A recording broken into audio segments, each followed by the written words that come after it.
Hello दोस्तों, आज मैं आपके सामने हाजिर हुआ हूँ रिएक्ट के 5 नंबर लेसन के साथ। तो आज का जो हमारा टॉपिक है वो है प्रॉप्स इन रिएक्ट।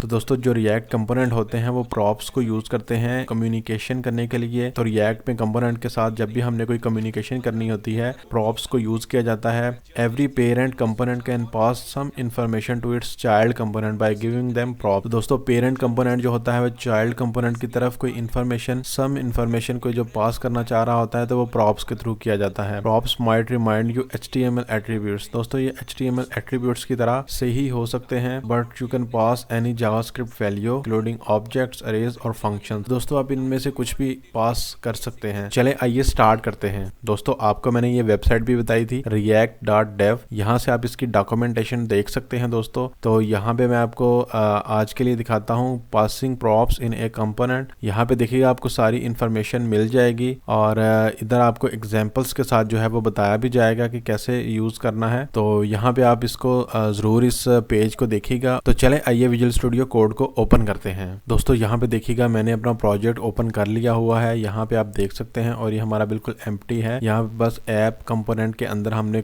एक हेडिंग दी हुई है और मैं इसको npm start लिख के आपको प्रोजेक्ट रन करवा देता हूँ। यहाँ पे देखिएगा दोस्तों, इसकी ये आउटपुट शो हो चुकी है। तो यहाँ से दोस्तों हम स्टार्ट करते हैं प्रॉप्स को कैसे यूज किया जाता है। तो दोस्तों, सबसे पहले मैं आपको एक चीज बताऊँ। यहाँ पे मैं एक डिव ले लेता हूँ यहाँ पे ऐसे करके। तो दोस्तों, अब यहाँ से देख सकते हैं मैंने एक डिव जो है वो ले लिया था। ये एक्चुअल में HTML टैग है। This is my div component. इसके अंदर मैंने लिखा और ये यहाँ पे देखिएगा आउटपुट यहाँ पे शो भी हो चुकी है। लेकिन दोस्तों, जो रिएक्ट होता है इसने हर टैग को एक एज ए कंपोनेंट जो है वो डिफाइन किया होता है अपने प्रोजेक्ट कोर के अंदर। जो इसका कोड है रिएक्ट का, आपको पता है कंपोनेंट कोई भी जो होता है उसका फर्स्ट लेटर जो है वो कैपिटल होता है। वो तब होता है जो हम खुद डिफाइन करते हैं। लेकिन जो बाय डिफॉल्ट इसमें HTML को कंपोनेंट्स बनाए होते हैं उसमें वो स्मॉल लेटर्स के साथ ही चलता है। दोस्तों, इसके अंदर यहाँ पे आप देख सकते हैं जब भी हम कुछ लिखते हैं, फॉर एग्जाम्पल इसमें नेम हम दे सकते हैं और या क्लास नेम हम देखते हैं। क्लास नेम हम इसका कुछ भी रख सकते हैं। क्लास नेम स्टूडेंट मैंने रख दिया, या आप इस आईडी दे सकते हैं। दोस्तों, आईडी में आप मैंने स्टूडेंट रख दी आईडी। तो दोस्तों,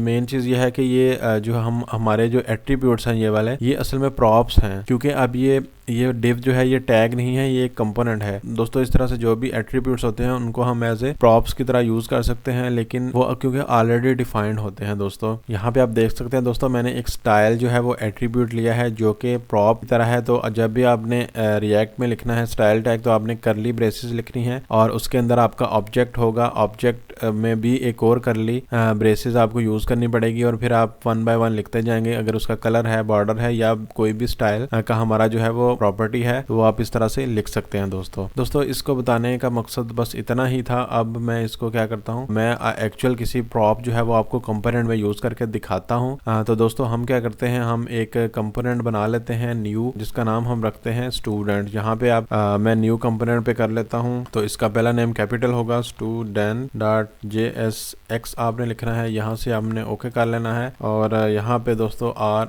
ऐसे लिखेंगे तो ये RAFC लिखेंगे तो आपका जो है वो विजुअल स्टूडियो कोड के अंदर दोस्तों वो इस तरह का कोड लिखा जाएगा। आप जो है वो मैनुअली भी लिख सकते हैं। एक्सपोर्ट हमने कर लिया। अब हमने क्या करना है, यहाँ पे एक मैं ले लेता हूँ दोस्तों, डिव ही हम ले सकते हैं या हम LI भी ले सकते हैं। दोस्तों, यहाँ पे दोस्तों आपने एक ओवरऑल एक डिव रखनी होती है ताकि जो है वो आपका एक पेरेंट जो है वो टैग जो है वो रहे, क्योंकि अगर आप मल्टीपल ऐसा से टैग्स यूज करेंगे तो आपका जो है वो कोड में एरर आ जाएगा। अभी दोस्तों हमने ये चीज कर ली। अब हमने क्या करना है दोस्तों, हमारे पास हमने स्टूडेंट कंपोनेंट को यहाँ पे आगे यूज करना है। अब मैं इसका कोई नाम रख देता हूँ। मसलन मैंने दोस्तों स्टूडेंट का नाम लिख दिया और यहाँ पे मैंने app.js में इसको इंपोर्ट करवा लेता हूँ। दोस्तों यहाँ पे देखिएगा मैंने स्टूडेंट कंपोनेंट को इंपोर्ट करवा लिया है। अब मैं यहाँ पे क्या करता हूँ दोस्तों, यहाँ पे मैं स्टूडेंट कंपोनेंट को ही कॉल करवा लेता हूँ। ये देखिएगा दोस्तों, मैंने स्टूडेंट कंपोनेंट को यहाँ पे कॉल करवा लिया और नेम यहाँ पे उसने प्रिंट कर दिया है दोस्तों, जो कि मैंने यहाँ पे लिखा गया था उसने नेम को प्रिंट कर दिया है। दोस्तों, अब दोस्तों मुझे लग रहा है इसकी जरूरत नहीं नहीं रही, हम इसको थोड़ी देर के लिए कमेंट आउट कर देते हैं यहाँ से।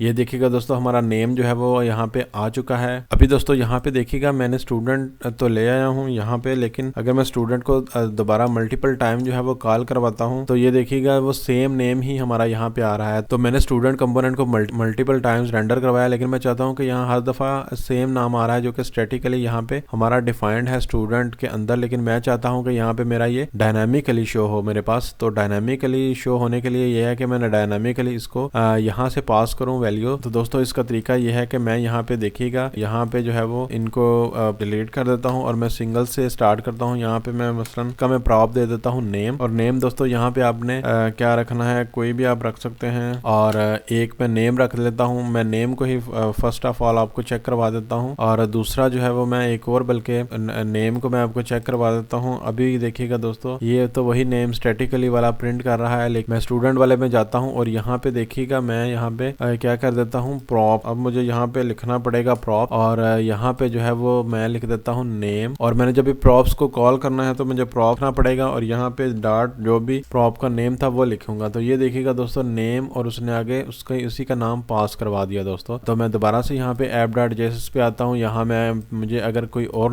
नेम चाहिए तो मैं यहाँ पे वो वाला नेम भी लिख सकता हूँ, मसलन मैं यहाँ पे कोई किसी और का नेम दे सकता हूँ। यहाँ पे आप देख रहे हैं दोस्तों यहाँ पे मैंने ये वाला नेम पास करवाया, अब वहाँ पे वो उसने ये नेम यहाँ पे जो है वो पास हुआ और उसने यहाँ पे ये रेंडर करवा के मुझे दे दिया दोस्तों। तो ये दूसरा नेम आ चुका है दोस्तों। तो यहाँ पे पॉइंट ये है कि दोस्तों यहाँ से आप कोई भी नेम जो है वो पास करवा सकते हैं। आगे मैं मजीद आपको बताता हूँ कि जैसे एक था तो मैं मल्टीपल भी करवा सकता हूँ दोस्तों। नेम के साथ मैं एज करवा सकता हूँ। दोस्तों आप यहाँ पे देख रहे हैं मैंने जो है वो स्टूडेंट कंपोनेंट के अंदर नेम, एज और लोकेशन जो है वो 3 प्रॉप्स जो है वो पास करवा दिए हैं। अब मैंने यहाँ पे जाना है स्टूडेंट में और इनको रेंडर करवाना है जो कि हमारा चाइल्ड कंपोनेंट होगा। और यहाँ पे देखिएगा एक LI थी, और अब मैंने क्या करता हूँ मैं यहाँ पे जो है वो 2 ले लेता हूँ दोस्तों, और यहाँ पे मैं एज कर लूंगा और यहाँ पे दोस्तों लोकेशन, और ये देखिएगा ये तीनों मेरे पास आ चुकी हैं। इनको दोस्तों मैं थोड़ा सा स्टाइलिंग ठीक कर लेता हूँ। app.css में मैं जाता हूँ और यहाँ पे जो भी हमारे पास जो कोड पड़ा हुआ था वो डिलीट करके तो मैं स्टूडेंट के जो है यहाँ पे क्लास ले लेता हूँ स्टूडेंट। यहाँ पे आप देख रहे हैं दोस्तों मैंने जो स्टूडेंट क्लास डिफाइन की थी, अब मैं app.css में आके उसको थोड़ा सा जो है वो स्टाइल कर लेता हूँ। तो यहाँ पे मैं उसको दे देता हूँ, मैंने यहाँ पे जैसे बॉर्डर दे दिया, मैं थोड़ा सा पैडिंग और मार्जिन भी दे देता हूँ दोस्तों। तो ये देखिएगा दोस्तों हमारे पास कितना खूबसूरती से जो है वो आउटपुट आ चुकी है दोस्तों। यहाँ पे आप देख सकते हैं कि मैंने इस तरह से LI थी और उसको मैंने इस तरह से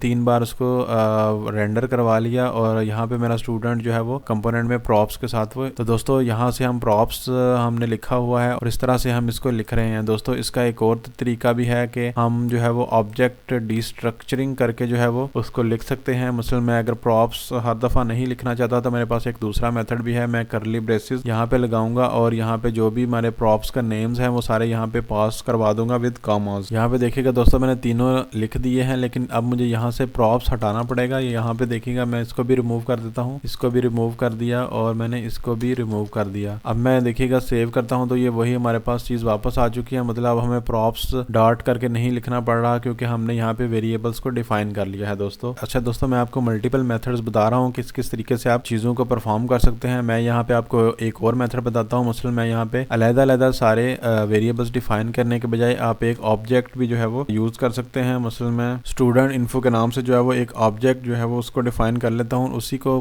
पूरे का पूरा पास करवा देता हूँ। अब आपको डबल करली ब्रेसेस यूज करनी पड़ेंगी और मैं यहाँ पे इसको जो है वो दोस्तों अब यहाँ पे देख रहे हैं मैंने डबल करली ब्रेसेस यूज की हैं और ये नेम लिखा है। और जब भी आपने ऑब्जेक्ट को जो है वो सेंड करना है तो आपको तरह से ही डबल करली ब्रेसेस जो है वो यूज करनी पड़ेंगी जिस तरह हमने स्टाइल टैग में यूज किया था। तो अब अगलों के लिए भी मैं ऐसे ही ऑब्जेक्ट को डिफाइन कर लेता हूँ। यहाँ पे आप देख रहे हैं दोस्तों मैंने तीनों जो है वो इन्फॉर्मेशन उनको ऑब्जेक्ट्स में कन्वर्ट कर लिया है। अब मैं यहाँ पे जाता हूँ और स्टूडेंट कंपोनेंट में और इनको पास करवाना है। इनको पास करवाने के लिए यहाँ पे अब सिर्फ ऑब्जेक्ट का नाम ही लिखना पड़ेगा। अभी दोस्तों जो ऑब्जेक्ट का नाम लिख के फिर आपने डॉट लिखना है तो हमारा पास वो आ जाएगी इन्फॉर्मेशन कि अब ये डाटा जो है वो हमारा ऑब्जेक्ट के अंदर जो है वो सेव है। यहाँ पे देखिएगा दोस्तों हमारे सेम जो है वो आउटपुट अभी भी आ रही है। तो ऑब्जेक्ट सेंड करने का बेनिफिट ये है कि जब आपके पास डाटा की ज्यादा प्रॉपर्टीज होंगी, ऑब्जेक्ट की फॉर्म में होगा तो आप उसी फॉर्म में ही सेंड कर लीजिएगा बजाय के एक एक वेरिएबल बनाने के। उसके बाद दोस्तों आपको एक और चीज बताता हूँ कि जैसे यहाँ पे आपने देखिएगा ये कंपोनेंट जो है वो रेंडर किया हुआ है दोस्तों। तो मैं यहाँ पे आपको ये इस तरह से दिखाता हूँ कि मैं यहाँ पे एक और कॉपी कर लेता हूँ दोस्तों। तो दोस्तों मैंने कंपोनेंट को दोबारा से वेरिएबल्स की फॉर्म में कन्वर्ट कर दिया है। अब मैं आपको एक और चीज दिखाता हूँ जो कि है डिफॉल्ट वैल्यूज। हम किस तरह से सेट कर सकते हैं, मसलन डिफॉल्ट वैल्यूज को सेट करने की क्यों जरूरत पड़ती है। मैं यहाँ पे दोस्तों आता हूँ और मैं यहाँ पे एम्प्टी कंपोनेंट जो है वो रेंडर करवा देता हूँ। मैं उसको कोई भी प्रॉप्स पास नहीं करता। तो ये देखिएगा आउटपुट में हमारा कुछ भी नहीं आ रहा। तो समटाइम ऐसे हो जाता है। तो इसमें एम्प्टी डाटा के बजाय कोई डिफॉल्ट डाटा आ जाए तो वो ज्यादा बेटर जो है वो पॉइंट हो सकता है। तो दोस्तों बाय डिफॉल्ट वैल्यूज जो होती है वो आप कहाँ से सेट कर सकते हैं, आपने कंपोनेंट पे ही आना है और यहाँ पे देखिएगा जो नेम लिखा हुआ है उस पे आपने लिख देना है कि लोकेशन। आप बाय डिफॉल्ट दोस्तों कुछ लिख सकते हैं या आपकी मर्जी है कि जब आपने ये ज़ूम करना है कि जब कोई डाटा प्रोवाइड नहीं किया जाएगा क्या डाटा जो है वो आउटपुट पे आएगा। तो ये यहाँ पे देख सकते हैं आप। एक और ऑप्शन है कि मसलन सिर्फ स्टूडेंट जो है वो नेम दे देता है। तो अब दोस्तों यहाँ पे देखिएगा कि जो नेम था वो आ चुका है, लेकिन आगे दोस्तों हमने ये देखिएगा एक और मिस्टेक की हुई है यहाँ पे, जो कि है नेम के आगे हमने आगे चीजें लिखी हुई हैं वो हमने यही लिखी हुई हैं। तो मैं यहाँ पे आपको करेक्ट कर देता हूँ, आप साथ साथ ही करेक्ट कर लीजिएगा। ये दोस्तों देख सकते हैं नेम, एज और लोकेशन पहले ही करेक्ट कर लीजिएगा। तो ये यहाँ पे देखिएगा अभी नेम आ चुका है लेकिन एज नहीं पर आई हुई और लोकेशन जो है बाय डिफॉल्ट आ चुकी है। तो जितना डाटा दे दिया गया है उतना ले लिया और बाकी जो था वो बाय डिफॉल्ट से उठा लिया था उसने। तो दोस्तों मैं आपको थोड़ा सा रिपीट करवा देता हूँ। सबसे पहले देखिएगा आप कोई भी जो टैग होता है HTML का के अंदर आपका जो एट्रीब्यूट्स होते हैं वही असल में प्रॉप्स होते हैं जो कि रिएक्ट के कोर ने डिफाइन किए हुए हैं। उसके बाद अगर आप कोई कस्टमाइज्ड कंपोनेंट बनाते हैं तो उसमें जो वेरिएबल्स के साथ आप भेज सकते हैं इस तरह से प्रॉप्स के साथ, और आगे आपने उनको इस तरह से प्रॉप्स लिख के तो डॉट करके कर सकते हैं, या आप ऑब्जेक्ट डिस्ट्रक्चरिंग से अलग-अलग उनको डिफाइन कर सकते हैं नेम्स को, और डिफॉल्ट वैल्यूज आप ऐसे दे सकते हैं और कंपोनेंट्स को ऐसे रेंडर करवा सकते हैं दोस्तों। तो मैं आपको इनके डाटा टाइप्स भी होते हैं डिफॉल्ट जो वो उनको भी हम डिफाइन कर सकते हैं प्रॉप्स को। वो दोस्तों मैं आपको नेक्स्ट जो है लेसन उसमें बताऊंगा। तो मैं उम्मीद करता हूं दोस्तों आपको मेरी आज की वीडियो अच्छी लगी होगी। तो इस वीडियो को लाइक दीजिएगा, चैनल को सब्सक्राइब कीजिएगा और मिलते हैं अगली वीडियो में।